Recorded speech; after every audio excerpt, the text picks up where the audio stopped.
estimada Carla Rivera, bienvenida. Muchas gracias, ¿cómo estás? Bien, aquí haciéndolo como que trabajo. ¿De qué nos tiene que caer el 20? Esta semana vamos a platicar de cuántas muertes nos ha dejado la pandemia del coronavirus.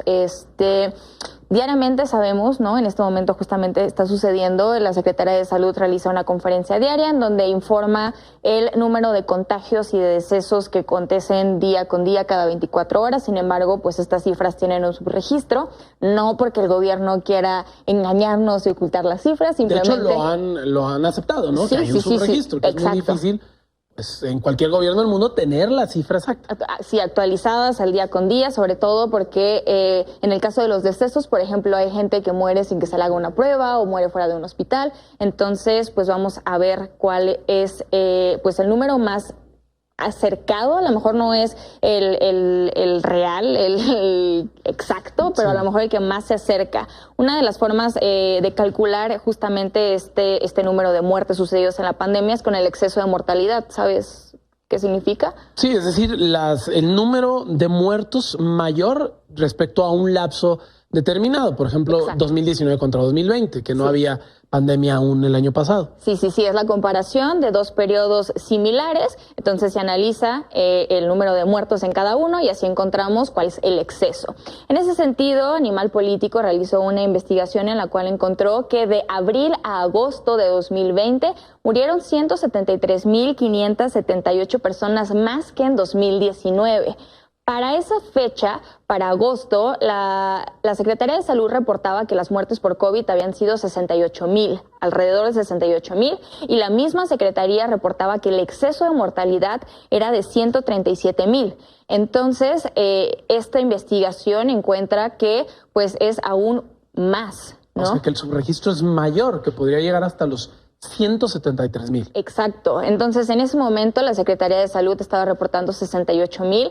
Si comparamos con esta cifra, estamos hablando de que por cada persona, por cada deceso, en realidad estamos hablando de 2.5 más. Sí, más del doble todavía. Sí, exacto. Entonces, también si analizamos el tema del exceso de mortalidad por mes, encontramos que los meses en donde hubo más muertes fueron junio y julio. Digamos que fue donde se encontró el pico, ¿no? En junio hubo 47,520 muertes más que el año pasado, en julio 50,000, y en agosto vemos cómo cae. Entonces, dentro de lo malo, lo bueno es que en agosto podemos ver que son 35,000, lo que significaría, bueno, que esta curva se aplana y que efectivamente estamos teniendo pues una contención de la pandemia. Lo que muestra esta gráfica es el exceso de muertes respecto al comparativo, 2019, ¿no? Exacto, okay. Sí, justamente. Asimismo, podemos ver cuáles son los estados en donde se presentó más exceso de muerte en agosto. Encontramos 9 estados. Por ahí los vamos a ver, son Baja California Sur, Coahuila, Colima, Michoacán, Nuevo León, Querétaro, San Luis Potosí, Tamaulipas y Zacatecas. A lo mejor algunas personas les parece curioso que aparezcan estos estados, sino a lo mejor el Estado de México, la Ciudad de México, donde hay muchos casos. Esto es porque en estos estados es donde llegó la pandemia después, ¿no? Digamos que primero se concentró en algunos estados, siendo la capital obviamente el principal. Los más poblados, de hecho, ¿no? Y después llega a estos otros estados y es ahí donde vemos cómo avanzó la pandemia ya en el territorio nacional. Y cómo también contribuyen estas entidades para este pico que veíamos en estos meses, precisamente. Exacto. Ahora, finalmente, bueno, pues cómo estamos en este tema del exceso de la mortalidad a nivel internacional, ¿no? Sabemos que México desafortunadamente ocupa uno de los primeros lugares en muertes en el mundo, pero también en el exceso de mortalidad, pues también estamos altos, ¿no? The Economist, este diario inglés, realiza una comparación, un ejercicio de 23 naciones en las que pues analiza el exceso de mortalidad de los países y México desafortunadamente se encuentra entre los 3 peores lugares. Si analizamos los últimos 10 lugares, en el peor lugar se encuentra Perú con 211 muertes por cada 100,000 habitantes. Ecuador tiene 183. Sí. México 100, Reino Unido 96, España 94.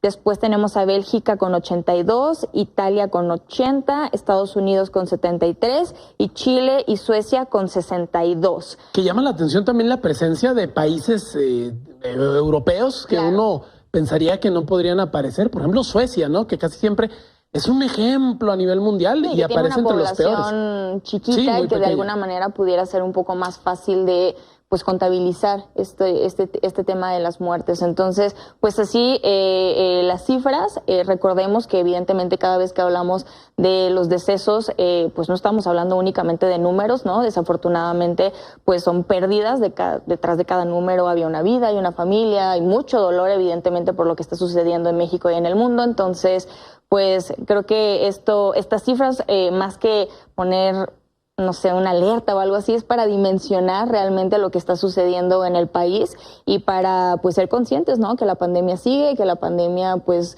es mortal y que hay que cuidarnos. Sí. Ahí el dato duro, y ya lo dices ahí también, pues estas cientos, miles de historias que hay detrás de cada uno de estos números. Muchísimas gracias, Carla Rivera, me cayó el 20.